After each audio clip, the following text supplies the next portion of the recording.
The New York Islanders get a big bounce-back win over the New Jersey Devils 5-1, and they made a lot of line changes before the game. We'll break down the changes, what worked, what didn't work, and we'll have our key takeaways from the game, all that and more on today's Locked On Islanders podcast.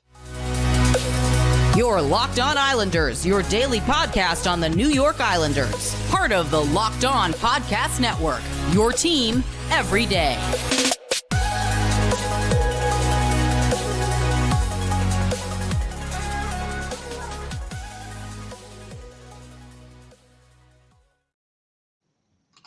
And welcome, everybody, to the Tuesday edition of the Locked On Islanders podcast, part of the Locked On Podcast Network, your team every day. And thank you for being part of the Locked On Islanders family and for making Locked On Islanders your first listen every day. We are free and available on all platforms.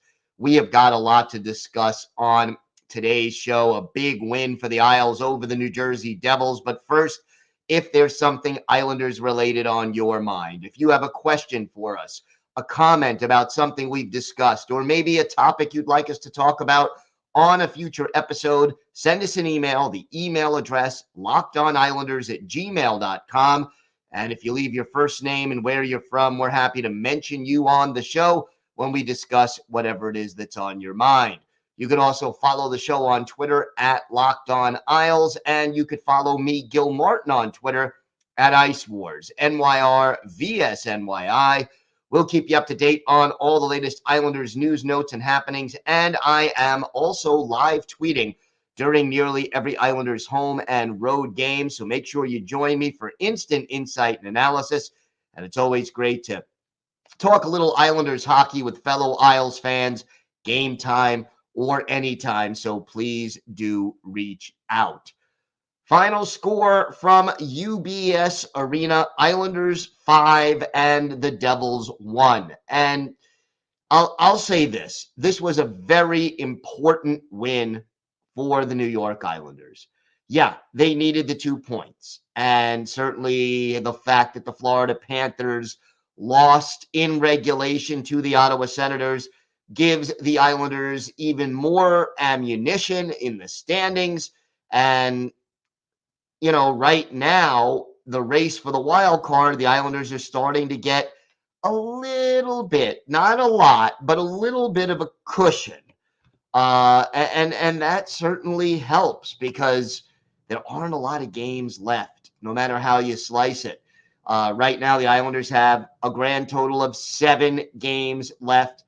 Florida, right now, 6 points behind the Islanders with 1 game in hand. So that puts the Islanders in a nice advantageous position. The Penguins, meanwhile, are 3 points behind the Islanders with 2 games in hand. And we'll get into why that's important. But, these were 2 very big points for the New York Islanders. They needed them badly. They got them. And now, here's the thing. We talked about the schedule. And the Islanders over the past weekend, they had, games against 2 teams in Columbus and Buffalo who were below them in the standings. Games that on paper, you think they should have won, and they played poorly and they got 1 point in those 2 games. Then they turn around and go against a team that already has 100 points in the New Jersey Devils and beat them 5-1. Now, look, the game was a lot closer than 5-1. You had 2 empty net goals at the end. You had a goal that was correctly waved off as far as the Devils were concerned when the puck was put in by a kicking motion. So, okay, all that. But confidence-wise, getting this win was huge. A 3-game losing streak this late in the season with the playoffs on the line, you don't want that under any circumstances, but you can't afford it now. And so many good things ended up happening in this game. The biggest one, of course, being you're getting the 2 points. But the Islanders pull off a win. They, for the most part, played a solid game. Now, the Devils were the better team in the third period, but at that point, the Islanders were trying to protect the lead, and that's why the Islanders were sort of back on their heels. There are still some things they need to clean up, but emotionally, this was a huge, huge win.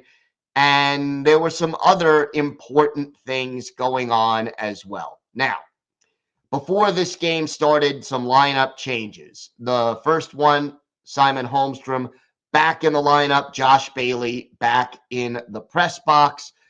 That goes, that's something I think we'll see Lane Lambert keep doing, trying to get a good combination going. If Bailey or Holmstrom play well, they'll keep playing. If they don't play well, next man up. I think that's something we'll see. But what Lane Lambert did before the game was shuffle his first and third lines. He kept the fourth line, the identity line, together, Zizekas, Martin, Clutterbuck. He kept the second line of Nelson, Engvall, and Palmieri together. And that line was by far the best line. But then Horvat now played with two grinders in Parise and Fasching. That was now the Horvat line. And then Pajot, Anders Lee, and Holmstrom made up the third line. So, in essence, Lane Lambert, took his first and third lines, shook them up, and let the chips fall where they may. And I would say there was mixed results with regard to that. We didn't see a lot of offense from Horvat, Parise, and Fasching. In fact, with about, 6 or 7 minutes left in the game, Horvat didn't have a shot on goal. Fasching didn't have a shot on goal. By the end of the game, Horvat had 2, Parise had 3, and Fasching ended up with none. But were they providing a consistent amount of offense? No. And while I thought it was a good idea to try to mix those lines up, and I think, having grinders and guys who can get the puck out of the corner like Parise and Fasching on a line with Horvat was worth a try. And it was good that he tried it. And then, on the third line, moving Lee down to the third line along with Pajot and Holmstrom, again, worth a shot, but they didn't seem to produce a heck of a lot offensively either, although, Pajot was a +2 in this game. So it was worth a try. The idea was good. You kept the two lines that had been working together very well together, and you tried to mix things up with the other two. But to me, the story of this game, more than anything, was that second line, which continues to shine. And, that was Brock, Nelson, Pierre Engvall, and Kyle Palmieri. Engvall scoring the first goal of the game for the Islanders. Palmieri, 2 goals and an assist with, the big 3-point night. And then Nelson with a helper. He was a +1. Engvall +3. That led the team along with Pelech and Mayfield. I'll tell you, that line has been something special. And since he returned from his injury, Kyle Palmieri has been lighting things up for the New York Islanders. Now, part of the problem is right now, offensively, that is the only line that has been consistent. And if you think about it, that line scored all 3 non-empty net goals for the Islanders in this game. So clearly, they need to get some of the other lines going. But how big was it that Bo Horvat got an empty net goal? And hats off, kudos to Casey Zizekas, who took a hit and made the pass unselfishly to Bo Horvat so Horvat could get the empty netter, get the monkey off his back, and get some more confidence. I think overall that was absolutely a huge, huge play, and I hope it starts to spark Bo Horvat, who really, really needs to get going, and the Islanders really need him to start putting some pucks in the net and on the net and really just be productive. So let's hope that we get that from Bo Horvat from here on in. And again, congratulations to uh, congratulations to Bo Horvat for at least getting off the schneid and great play by Casey Cizikas to set it up. We've got more to get to on today's show. We will have our unsung hero and GOAT of the game. We have an email question from one of our listeners and a whole lot more still to come on today's Locked On Islanders podcast. Today's episode is brought to you by FanDuel. The tournament is heating up, and there's no better place to get in on the action than FanDuel, America's #1 sports book. That's because right now, FanDuel is giving new customers a no-sweat first bet up to $1,000. That's up to $1,000 back in bonus bets if your first bet does not win. So just go to FanDuel.com/lockedon and sign up today to claim your no sweat first bet. Then you can wager on everything from the money line to point spreads to which team will be cutting down the net. All on the app that is safe, secure, and super easy to use. And yeah, you could use your knowledge of the Islanders on the FanDuel app as well. Check out the odds for Wednesday's game against the Capitals. So don't miss your shot at a no sweat first bet up to $1,000 when you join FanDuel today. Just go to FanDuel.com/lockedon to sign up. Make every moment more with FanDuel. So, Bo Horvat off the schneid, that is huge. Let's briefly talk about some of the problems, though, that existed in this game. The power play. Hello, anybody home? Again, the power play letting this team down again and again and again. And look, they got away with it tonight. They can get away with it occasionally. You know, the Eric Hawala shorthanded goal, Scott Mayfield, Brock Nelson, not on the same page. And it's a breakaway. And that was the only blemish in another outstanding performance by Ilya Sorokin. But the power play continues to give up better chances than it creates. And I still say there's two big problems with the power play. Number one is just straight up talent. They don't have, they miss Barzal for sure. Without Barzal, I think Horvat and Lee get less dangerous because getting them the puck is an issue. And, you know, the skating of a Barzal would certainly help make plays to get pucks down low to Horvat and Lee. I think that Dobson has been on and off as far as how good of a power play quarterback he is.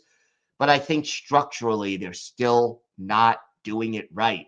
And I would like to see, and it's not going to happen this season, but whether they change the coach, the assistant coach that runs the power play, or that assistant coach looks at the film from this year and says, you know what, we got to do something different to make this work. They have got to revise the way they go about the power play. I've been saying this for so long, and it's frustrating. You got to move. The players have to move without the puck, and the puck has to move quickly. And you're not seeing either one of those things. That's how you tire out the opponent. The penalty killers have to chase the puck and chase the players they're covering. And the Islanders don't do either one of those things. And they get a little too overeager and a little sloppy. And then you get goals like the Hawala goal that at the time tied the game and just made things very, very, shaky for the Islanders. Second period was probably their best period, even though the goals were dead even at 1-1. And how about the Kyle Palmieri backhand goal? I mean, that was a thing of beauty, well executed. He almost looked like Matt Barzal on that goal, the way he held the puck, went behind the goal, kept skating, got to the high slot, to the circle, and then the backhander in the toy department, making it, a 3-1 game. And that was really the big goal that gave the Islanders a little breathing room with a little more than 4.5 minutes left. Palms has played outstanding. He showed patience. He showed skill. He showed awareness. And he's just been playing solid hockey, very good hockey since returning from the injury. And I'm going to tip my cap to Pierre Engvall as well. Engvall, I think he was almost like one of those guys. I'll make a Beatles analogy. He was like George Harrison, overshadowed for so long by Lennon and McCartney. On the Maple Leafs, Engvall is buried in the lineup. And is he a legitimate top line or second line guy? I'm not sold on that yet. But you know what? He's getting his chance and he's making the most of it. And the speed and the willingness to shoot and the way he has done a nice job of meshing now with Palmieri and Brock Nelson, he has been a very nice pickup. The Engvall trade doesn't make headlines, but is it helping this team play better down the stretch? Absolutely. And I think seeing that, it's not important to win headlines on trade deadline day, free agency. No, you make moves that make your team better. And Engvall for a third-round pick, I would do that again in a heartbeat.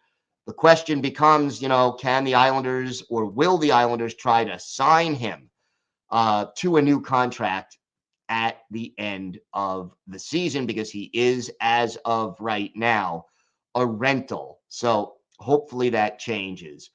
Unsung hero of the game, GOAT of the game. To me, Casey Cizikas is going to get the unsung hero.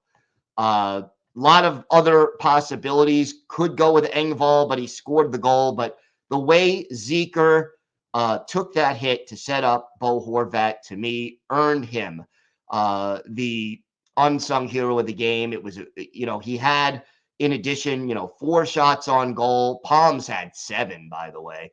But to me, that play, knowing that Bo Horvat, who's so important to this team, needed a boost in confidence, to me, putting him out there and giving him that pass to set up the empty net goal, to me, earns Zeke the unsung hero of the game. And as far as the GOAT of the game, I got to go with the power play. Just as a unit, they just did not get the job done. And until they figure this out, here's the thing. They might be able to make the playoffs without an effective power play, but in the playoffs, when the games are tighter checking and more intense and there's less time and space, scoring on the power play becomes important. And yeah, if they can get Barzy back, that may help. It should help the power play. But you know what? Before we talk about getting a lot of power play goals, can we at least straighten out the power play so they're not giving up so many quality shorthanded chances? I mean, at this point, after everything we've seen from this team this season, I would take a power play that doesn't score but doesn't give up any shorties. That would be okay for now. But hopefully, they are able to turn it around and at least straighten out the defensive aspects of the power play. If I'm Lane Lambert and I have another game of a day of practice, let's say today, Tuesday, I am running the power play and just going over defensive responsibilities what to do if the puck is turned over, what not to do to create giveaways and scoring chances for the opposition. Keep it simple and just do the right thing. Do the basic minimum to at least break even on the power play. We've got more to get to on today's show. We have an email from a listener that I'm eager to answer. And we have our Islanders birthday of the day as well. All that and more coming up on this episode of the Locked On Islanders podcast. So here is our email question of the day. This is from Christopher in the Bronx, and thank you, Christopher. Questions. Number one, he has 3 questions. We'll answer all of them. How bad is Barzal's injury that's making him miss time? I didn't see the game. Well, let's start with that. Barzal's been out for a month already. So obviously the injury is pretty bad, and he's not skating yet as of the time that we're recording this podcast. So obviously he's going to be out he's going to miss at least 6 weeks worth of games. And hopefully he's able to come back and, finish up and be ready for the playoffs. But obviously, the injury is serious enough to keep him off the ice for more than a month, not just out of games, but off the ice. Question 2, why are the Devils not resting players when they already clinched a playoff spot? Well, Christopher, easy answer for that. Devils want to finish in first place in the Metropolitan Division. That would give them home ice advantage. That would, throughout the first 2 rounds of the playoffs and possibly the 3rd round if Boston is somehow eliminated before then. And, certainly they have a lot to play for still, even if it isn't, a playoff berth. And, you don't want the Rangers, who are only 4 points behind the Devils, and the Rangers have a game in hand, to catch up to you and then take home ice advantage in the first round of the playoffs if it's a New York Rangers opening round. So even though the Devils have clinched a playoff berth, they still have a lot to play for. Now, number 3 question from Christopher. I keep hearing a lot about games in hand. What's the mathematical formula for that, and how does that system work? Here's how it works. I'll explain it to you in a very simple way. Right now, the Islanders are the first wild card. They have 85 points in 75 games played. The Penguins are the second wild card. They have 82 points in 73 games played. That means the Islanders have 7 games left to play, and the Penguins have 9. Those 2 games, 9-7, are the 2 games in hand. So if the Penguins win both of the games in hand, they would be 1 point ahead of the Islanders. And that is sort of how you calculate the games in hand. It's how many potential points can you still get by winning hockey games? How many games do you have left? There's no big mathematical formula. The Islanders have played 75 games. The Penguins have played 73. That's 2 fewer games. Those are the 2 games in hand. And it means that they have 2 more games to play before the end of the season than the Islanders do, which gives them 2 more chances to win games, get points, and possibly catch the Islanders. So that is more or less your answer there. Christopher, thank you for the email, and I hope I was able to answer your questions. And if you're confused about anything, just drop me another email, and we can go from there. Time now for our Islanders birthday of the day, and today is the 59th birthday of former Islanders winger Alan Kerr. Kerr, a native of Hazelton, British Columbia, drafted by the Isles in the 4th round back in 1982, had a 112-point season for the Seattle Breakers of the Western Hockey League, made his NHL debut with the Isles in 84-85, but became a full-time player in 86-87 and then had his two best seasons with the Isles in 87-88, 24 goals, 58 points, and then 88-89, 20 goals, 38 points. Topped 100 penalty minutes for 4 years, in a row with the Islanders, including 198 in 87-88. His best game as an Islander, well, we'll go to the Boston Garden, one of the old original 6 buildings. November 1st, 1987, Islanders and Bruins. And for Alan Kerr, 2 goals, including he had 2 goals, 2 assists, a 4.90. He was a +2, one of the 2 goals on the power play. And Kerr led the Islanders with 7 shots on goal as they beat the Boston Bruins by a score 6-5 in overtime. He assisted on the overtime goal scored by Pat LaFontaine, and the other assist to Dennis Potvin. So happy birthday to Alan Kerr. His cousin Reg Kerr also played for the Blackhawks, among other teams. Alan Kerr is our Islanders' birthday of the day. So I want to thank everyone again for making Locked On Islanders your first listen today. Now make your second listen Game to Game NHL. Every moment, every top performance, every result. Locked On Game to Game covers every contest from across the National Hockey League with local analysis that only Locked On can deliver. Follow Game to Game NHL on the Locked On NHL platform. It's available on the Odyssey app, YouTube, or wherever you get your podcast. That's going to do it for this episode of the Locked On Islanders podcast. We will be back tomorrow. We'll preview Wednesday's game in D.C. against the Capitals. We'll have our weekly farm report and a lot more, so make sure you join us for that. Until then, have a great day, everybody. Stay safe, and of course, let's go Islanders.